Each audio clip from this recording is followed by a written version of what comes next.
Hello folks, it's Paul Gordon here, and Card Thrillers is with us, and it's a beauty. Here it is, 288 pages, 160 all-new worker doable routines, most described in 1 or 2 easy-to-read pages. The book itself is top-quality cloth-covered, saddle-stitched pages for longevity, top-quality paper, head and tail bands for aesthetic reasons, and it's gorgeous. I think you're going to enjoy it. I think it's my best book ever, I really do. So if you love card starters and card foolers, you're going to adore Card Thrillers. You can watch the 12 routine promo video as well to get a flavour of the tricks from the book. Card Thrillers is here, and I think you're going to love it. Thank you for watching.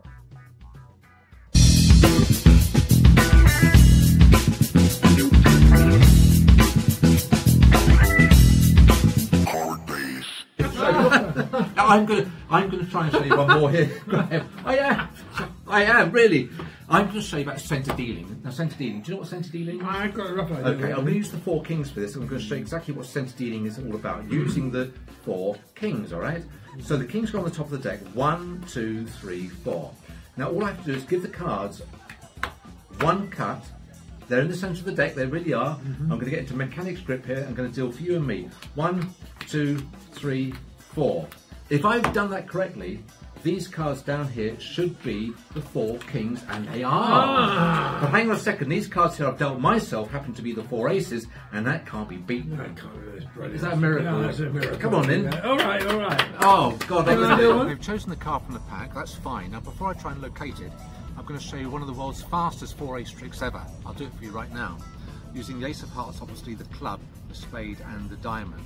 Just the 4 aces. Now they have a pecking order of importance. Now the leader ace is the ace of spades, it's the big bullet, it's the one right there, I'll leave it on the table. It has a mate, it's the other black one, which is the ace of clubs, which I'll place on top. What's on top at the moment, club or spade? Club? Okay, if I could switch them and get spade there, club there, would you be impressed? If I could switch them back, would you be more impressed? You wouldn't, would you? In actual fact, I have switched them, but not from there, but to here. I've now got the club and spade in my hand, which means on the table, I've got the heart and diamond. I'll do it again for you, but I'll change the procedure. So this time, look, I've got the ace of spades, which goes on the table, and the club will go on the deck. Watch very closely, spade here, club there. If I do that, over here I've got the spade on the deck, and down here I've got the club. Well, I haven't actually. Over here I've got your card, the jack of spades. You know, about second place. All right, all right. Keep filming, keep filming. Have you ever wondered how the card cheats actually cheat in places like Las Vegas? Have you ever wondered what they do, technically speaking? I can't imagine what they do, which is undetectable. Well, I tell you what, the main thing is it's called card counting and estimation. Okay. Now I'm shuffling the heck out of these cards, but I'm going to show you.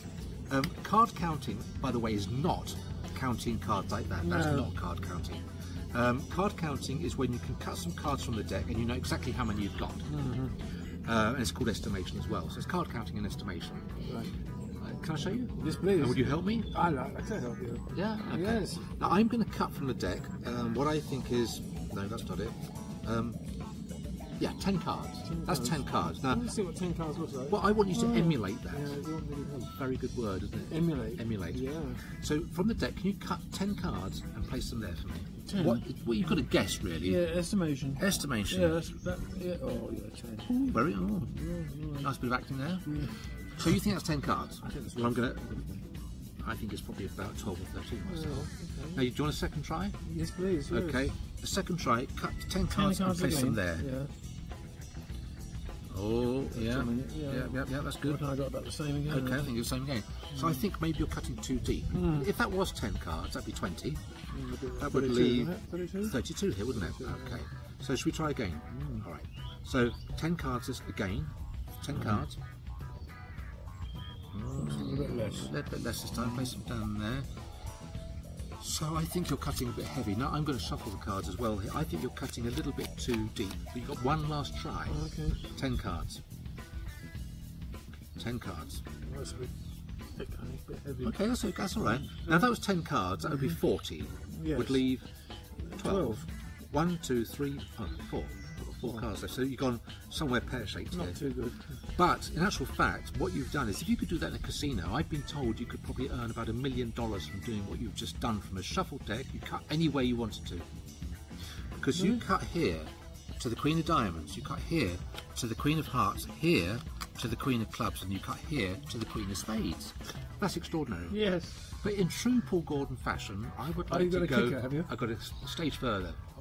Because if you could cut to the 4 queens, wouldn't it be nice to cut here to the 4 kings of the suits to match those particular 4 queens?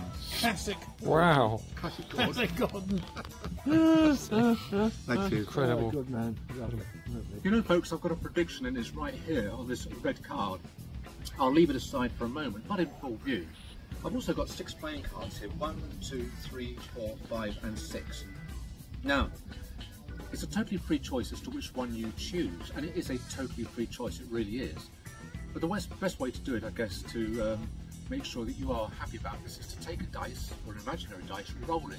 And you will end up with 1, 2, 3, 4, 5 or 6, and you can choose any of those numbers. For this explanation or this performance, let's assume you choose, I don't know, 3. It doesn't matter what number 3. 1, 2, 3, that card there. Now what is extraordinary is I made that prediction before you chose that card, and the card that you chose is the Joker. And my prediction says you will choose a Joker, and that's pretty extraordinary, isn't it? Oh, these cards down here, well, these cards are all different. These are all very random spot cards, and that is a miracle.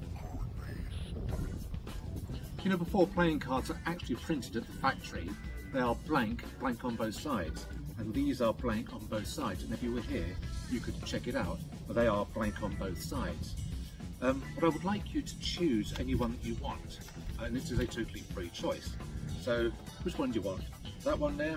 Okay, well it doesn't really matter, does it, because they are blank on both sides. What I would like you to do is to sign your name on the face of it. So the spectator signs his name, or her name, on the face of it. Let's assume like that.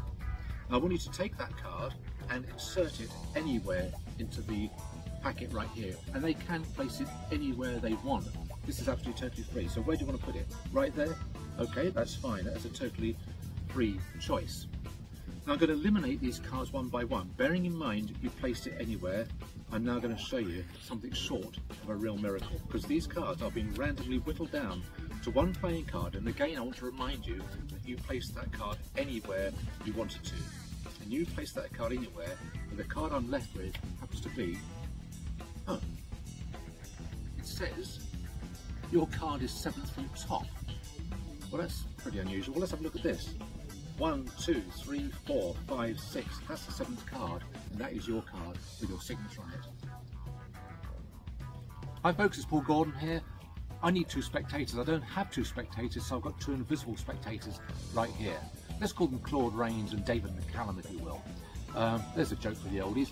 Now, I need the cards to be shuffled, and they are being shuffled, and I need 1 spectator to cut the deck into 3 piles. So cut, I don't know, 2/3, place them there, half of those place them there. These are pre-cuts by the spectator. Now the first spectator, Claude, put the top card of this pile, have a good look at it, we'll just show the camera so the camera can see it, and put it anywhere into the packet, and then if you want, give the cards a shuffle, and that's a genuine shuffle. In fact, give these cards a shuffle and drop those on top. In fact, give these cards a shuffle. This is for David on my right, David McCallum. Give those cards a shuffle. Look at the bottom card, remember it, and that goes on top. Now I've got to try and work out what those cards are, bearing in mind all the free cuts and shuffles and so on and so forth. Not going to be easy, but I think, let me have a quick look here. I'm going to go for it, yeah. I think the first spectator, I think the card is a black card, a middling value card. I'm going to go for the 4 of spades, am I right? I'm right. The second one's quite hard, but let's go through the cards like this. I'm going to try and feel for it without even looking, Oh, hang on a second, I've got to feel with this card here. Second spectator's card, David, there we are, I think that's yours. Am I right? I'm right. You know, folks, I like to work with borrowed shuffled decks. Let's assume this is a borrowed deck. Let's assume you've shuffled it, and I've just done another routine to start with. Well, I'm going to try from the deck, I'm going to try and locate the aces in an unusual fashion. But first I have to shuffle. This is how we shuffle in this country, the United Kingdom. In America, when the cards are shuffled, they're shuffled a riffle shuffle. It's normally done on the table, but so you can see this is really good shuffle. I'll do it in the hands. That is a good shuffle. You always have to follow these shuffles with a couple of cuts, and there we have a couple of cuts. Now I'm going to find the first ace by spelling to it. Ace of clubs, A-C-E, O-F, C-L-U-B-S, and there's the ace of clubs. I can find the diamonds by just spelling the suit, diamonds, D-I-A-M-O-N-D-S, and there's the ace of diamonds. Now I can find the ace of hearts magically, and when I say magically, I mean magically, look, M-A-G-I-C-A-L-L-Y, magically. And to get the ace of spades, I can spell anything. No, I really can. A-N-Y-T-H-I-N-G, anything. And there's the 4 aces. I've got 4 playing cards here. The ace of clubs, the 2 of clubs, the 3 of clubs, and the 4 of clubs. They are in order. Ace, 2, 3, 4. From the top it's 4, 3, 2, 1. Remember that from the top it's 4, 3, 2, 1. So 4, 3, 2, and 1. If I place the ace to the bottom, the ace instantly jumps to the top. That leaves 3 playing cards here. If I place the 2 to the bottom, the 2 instantly jumps to the top. If I place the 3 to the bottom, the 3 instantly jumps to the top, which leaves the 4, and the 4 turns into your card that you chose earlier, the Jack of Diamonds. Hello folks, it's Paul Gordon here, and a quick question, do you have a lucky number? Not many people do have a lucky number anymore. It was something that used to kind of happen in the old days when people believed in lucky numbers. But in my life, the number 16 crops up quite a lot, and I'll show you why that's important in a minute, number 16. But before we do that, I would like to have 3 cards chosen. Now, I don't have 3 spectators here, so please believe me, everything here is absolutely above board. But that card there maybe, that one there, and let's say that one there. 3 cards chosen from the deck. That's a 9, an ace, and a 5. A 9, an ace, and a 5. Suits don't matter. Now, the reason suits don't matter is because I'm going to use those digits to total up to my number 16. Let me show you what that means. So that's a 9. So 9, 10, 11, 12, 13, 14, 15, 16. I'm going to mark the deal with the 9 of clubs right there. Now that leaves 2 cards here, the ace and the 5. Which one do you want to use next, the ace or the 5? Ace, well that's 1. So 1, 2, 3, 4, 5, 6, 7, 8, 9, 10, 11, 12, 13, 14, 15, 16. I'll mark the deal with the ace of clubs. Remember these are free choices. 1 card to go, the 5. So 5, 6, 7, 8, 9, 10, 11, 12, 13, 14, 15, 16. There we have it. So those cards were totally free choices, and they really were free choices, and they are separated throughout the deck. Now they're separated next door to this card, the 5 of diamonds is next door to that card, the ace of clubs is next door to that card, the 9 of clubs is right next door to that card there. Now these are totally random positions because it would totally depend on the cards that you chose. But what's amazing is something here. If I add the digits of 5 plus 1 plus 9, I get 15. 9 plus 1 is 10, plus 5 is 15. Why is that important? Well, watch this. 1, 2, 3, 4, 5, 6, 7, 8, 9, 10, 11, 12, 13, 14. That's the 15th card right there. Where's this all leading? Well, the 15th card happens to be the Jack of Spades. Is that important? Probably not. This card here happens to be the Ace of Spades. Is that important? Probably not. But these cards here are the King of Spades, the 10 of Spades, and the Queen of Spades. That's a royal flush, and that can't be beaten. I am here with my best friend ever. Oh. I'm also here with Graham. Hello. You've got a new creation, haven't you? I have a new creation. A recent one. A very recent one. It's an unusual little thing. It's really about how card cheats cheat and how they do it. Oh yeah. They do something called false deals. Do you know about that? Was that bottom deals? Bottom deals, second deals, middle deals. And I'm going to try and show you what they do by using the jacks. 1, 2, 3, 4 jacks. Yeah. They're the main ones. There we are, 4 jacks. And I also need kind of 4 insignificant spot cards I'll use. And I want you to try and remember what they are, Graham. Oh dear. I know that was a little bit quick, wasn't it? Yeah. But I'll slow it down for you. Yeah. So 3 of hearts, 4 of clubs, 6 of clubs, and 10 of 3, clubs. 4, 6, 10. Okay, can you try and remember that? Try that. All right. So we've got the, like I just said, 4 insignificant spot cards and the 4 jacks. 1, 2, 3, and 4. Now I'm going to place the jacks on top of those cards, so they go on top. The jacks go on top. Watch the deal. See if you can see the dodgy deal. I'm doing it quite fast.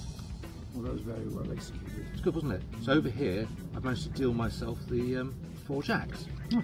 Shall I do it again? Yeah. Okay. So look, the 4 jacks go on top like that. That's fair, isn't it? 4 jacks on top. Do it again. Watch very closely. Did you see the move there? Erdnase? Well, no, not Erdnase. No, more jolly.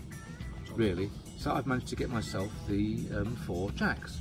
So I do it one last time. Yeah. No, jacks are on top. This is really slow this time. Did you see Oh, that? yeah. That was good, wasn't it? That was good, wasn't it? Even the motorbike going past enjoyed it. Look. And if I do that over here, I've got all 4 jacks. You see? So, Very good. let's change procedure a little bit here. So remember, I've got the spot cards over here.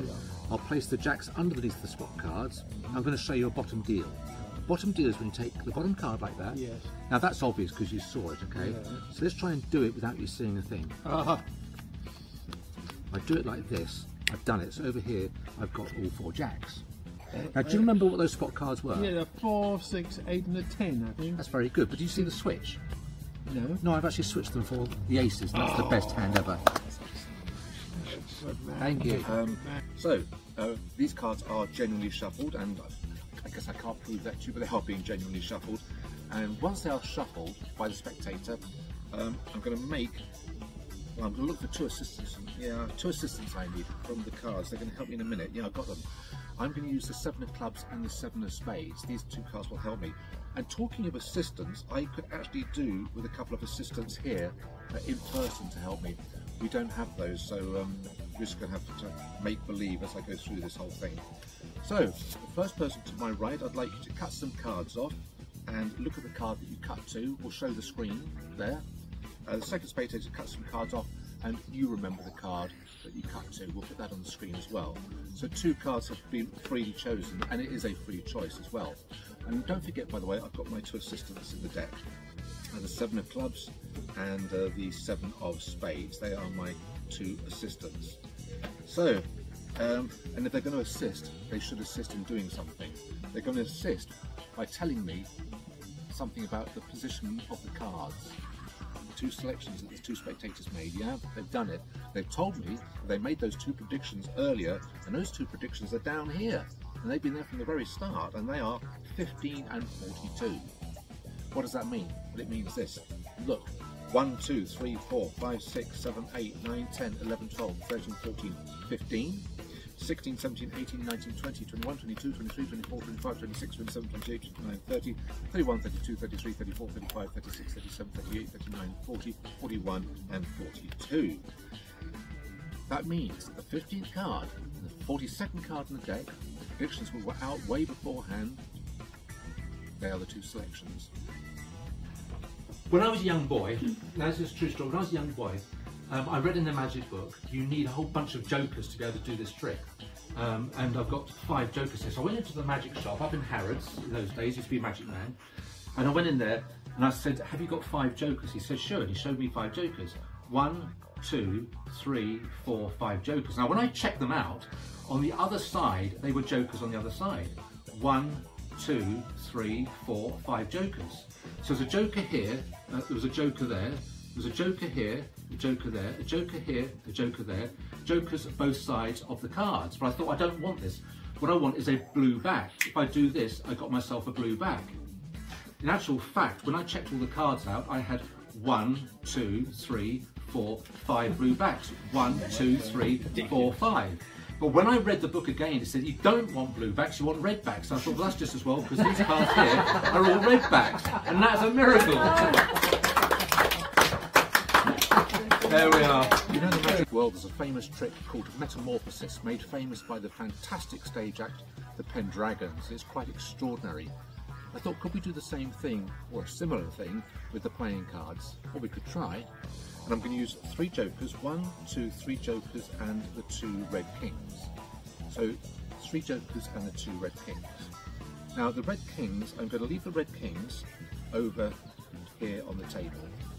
Red kings go down here, which leaves me with the 3 jokers. 1, 2, 3 jokers. If I take this joker and do this, the magic has happened, because now on the table I've got the 3 jokers, and in my hand I've got the 2 red kings. And that's pretty quick. You know, folks, I'm not a card gambler or a card cheat myself. Don't really play cards very much, but I do know a little bit about it, and I'd like to tell you and show you how the card cheats cheat in places like Las Vegas, casinos all over the world, backstreet pubs, and even private card games. And to do that, I've got 2 hands of cards here. On my left, I've got the 4 kings. On my right, I've got a dull hand, a bad hand, just for kind of mundane spot cards, if you will. Now, so on the right I've got 4 black spot cards, on the left I've got the 4 kings. And I'm going to show you exactly how the card cheat.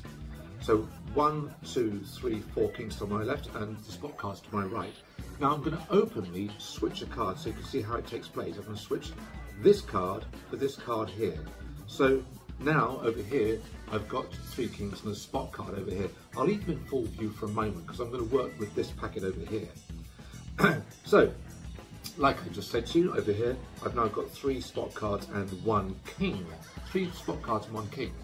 I'm now going to get myself 2 kings here by switching a king from over here to here. Here's the move. Did you see it?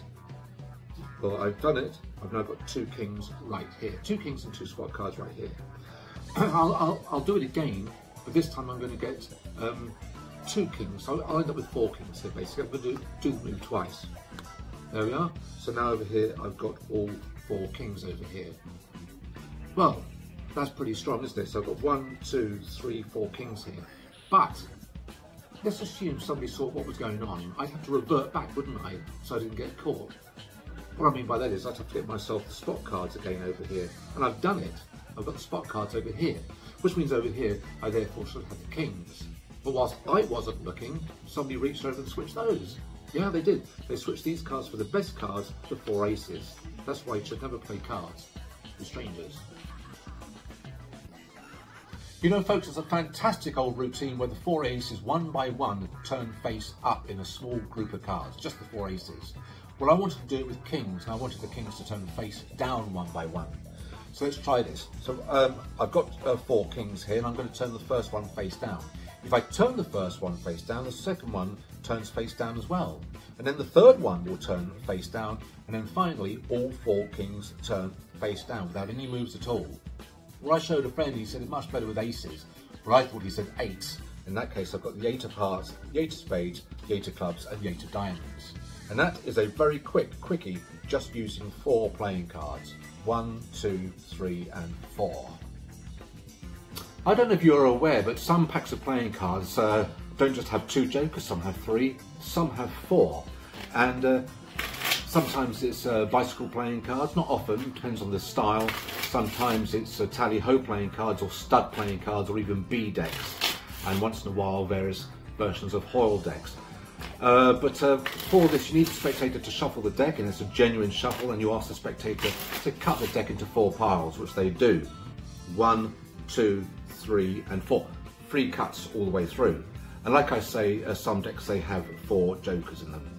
So 1, 2, 3, 4 jokers. 1, 2, 3 and 4 jokers. Now I'm going to place the first joker on this pile over here, the second joker here goes on this pile here, the third joker here goes on this pile here, and the last joker goes on this pile over here. But jokers are wild, because if I tap these packets with this particular joker, they can become aces, and they really are wild. You know, folks, when I do these routines, I'm always looking for a glamorous assistant, but in this case I got my wife. Would you help me here? Yeah. I'm going to ask you, I made a couple of predictions earlier, we'll come back to those, but I'm going to ask you to think of a particular hour in the day that means something to you. Now, you know, 1 o'clock might be the time you have lunch, 5 o'clock might be tea time, I don't know, 7 o'clock a movie, 11 o'clock bedtime. Just think of a particular one. And then what I'd like you to do is take the deck and take that many cards from the top of the deck and place them there, put your hand over them so I don't know how many you've got. And I'm not looking as you do it. Put the deck down. Okay, just check. Put them over there, put your hand over them so I can't see. Okay. And then what I'd like you to do is to look at that card, show the camera as well, and then put it back, and then put your cards back on top. Now there's absolutely no way, and this is the truth folks, there's no way I could know what hour you were thinking of, therefore, I mean I shuffled the deck at the beginning, there's no way I could know what card you're thinking of, that's the truth. But I did make these predictions, and they're in my pocket, there's 2 playing cards. These 2 playing cards total 6, there's a 2 and a 4, which tells me that your hour is 6 o'clock. You're right. I'm right. But more than that, and I'm going to read your mind here, it tells me that your card therefore has to be the 7 of hearts. It was the 7 of hearts. It was the 7 of hearts? That's very good. And I suppose I could prove that because I said 6, didn't I? 1, 2, 3, 4, 5, 6. Therefore that card must be your card, the 7 of hearts. like to show you an unusual 4 ace trick. When I say unusual, I mean unusual. Obviously using the 4 aces, and that is the ace of diamonds, ace of clubs, the heart and spades. Now I'm going to leave the spade right here and the club, heart and diamond up here. Now on the ace of spades I'm going to place 3 cards, and it is the ace of spades. So 1, 2, 3 cards on the ace of spades. I also need a couple of spot cards from the deck, and I'll use these two here. So, watch closely. 2 spot cards, so I'm going to take this ace, place it amongst them, and it will vanish. It will vanish, and it has vanished. Look, no ace there at all. I'll do it again. I'll take this ace, it goes in, it really will vanish. Watch closely. That ace will vanish, and it has gone. It's gone.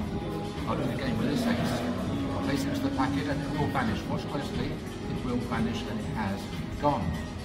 Where's it gone? Well, no guesses for working out. Actually over here I've now got 4 aces, ace of spades, hearts, diamonds and clubs. Would you like to see it again? I'll do it again for you, but I'm going to change the procedures on you. Okay? So, watch closely. I'm going to place the aces down here, and a little bluff there for you, because these really are spot cards. Watch closely. I'm going to make the aces vanish, and they will vanish. Well, they won't vanish, they're going to change. They're going to change into my favourite cards, the 4 kings. So now we can do a 4 king trick.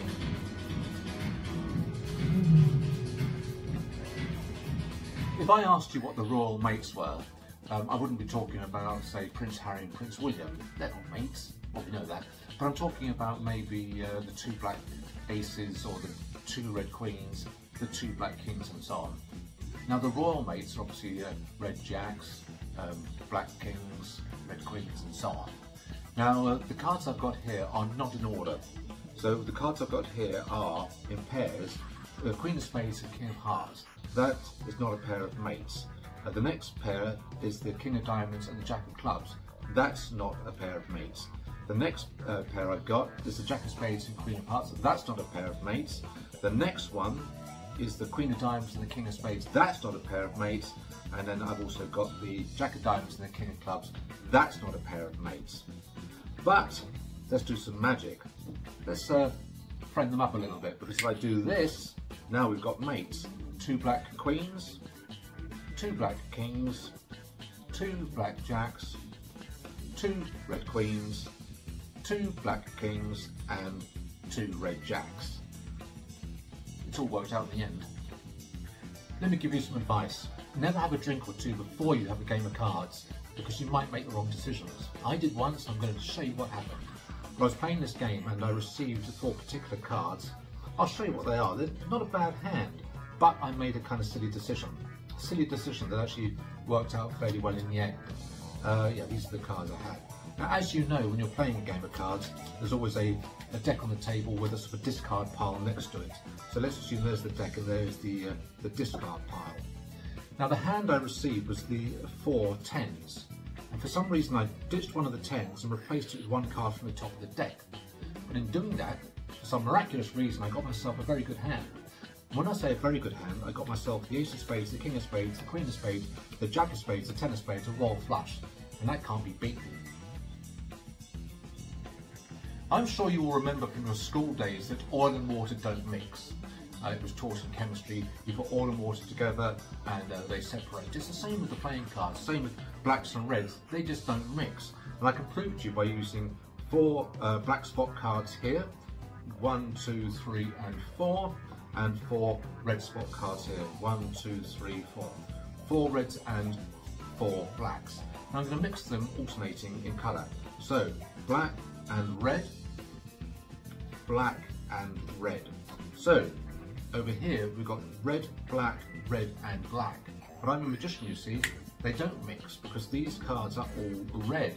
And if these are all reds, these must be blacks. Well, they are, but the best blacks you can get in a game of poker are royal flush in spades.